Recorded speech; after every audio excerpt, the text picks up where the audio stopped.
BBC Radio Cumbria. The Make a Difference Awards. Now, I bet you've heard plenty of stories in the news about how bad loneliness can be for people's health, regardless of their age or where they live or anything like that. Well, fortunately, here in Cumbria, there are people putting a heck of a lot of time and effort into trying to tackle that problem.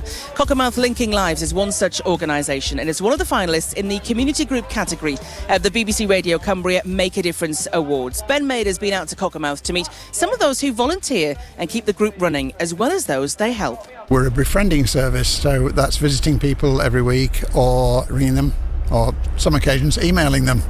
We also run events. Christmas Day, we feed a lot of people, and we run a games club on a Monday.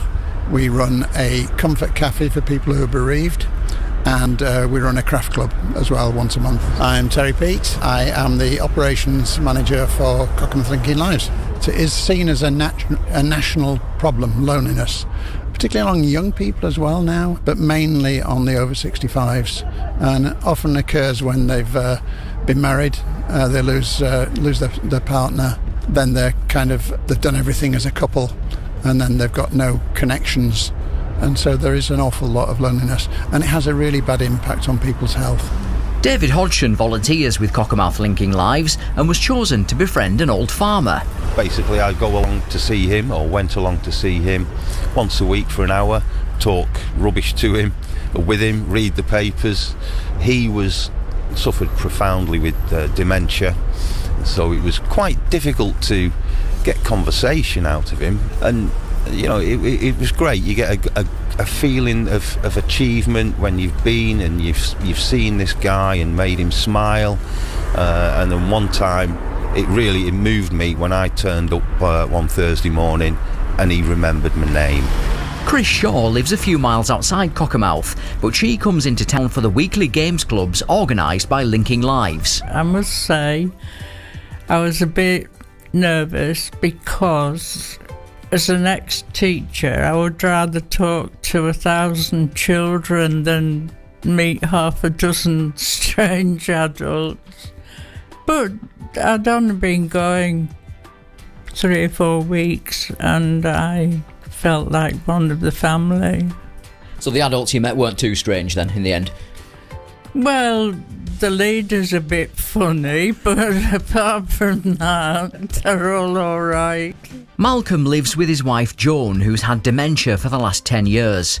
He was befriended by ex-vicar Mike, thanks to Linking Lives. You lose a lot of friends when you've got dementia. Some people can't take it, but he's sensitive.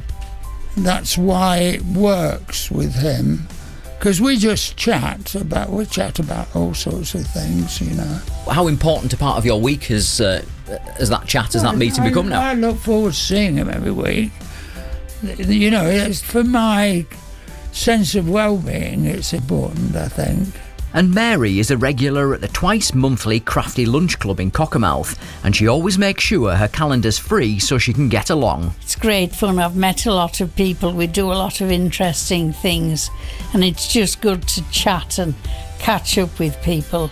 And how about the volunteers then? Sort of Terry and the team. How much kind of effort do they put into what they do? A huge effort, and they're very kind and helpful. Being on your own all day in a flat isn't a lot of fun, so having something that you like going to is even better than you can imagine. So they help put a smile on your face and you help put a smile on their face then? Absolutely. Without me it would be pretty dull on a Thursday. The voices of some of the helpers from Cockermouth Linking Lives there, and some of the people they help too. They're one of the 4 finalists in the community group category of the BBC Radio Cumbria Make a Difference Awards. We've got 2 more wonderful groups to hear from before the end of the week and before the awards themselves, which are happening on Saturday. So really, really looking forward to that, because it is just a celebration of people who are doing wonderful things right around our county. It's a chance to say thank you to them. So the Make a Difference Awards are happening this Saturday.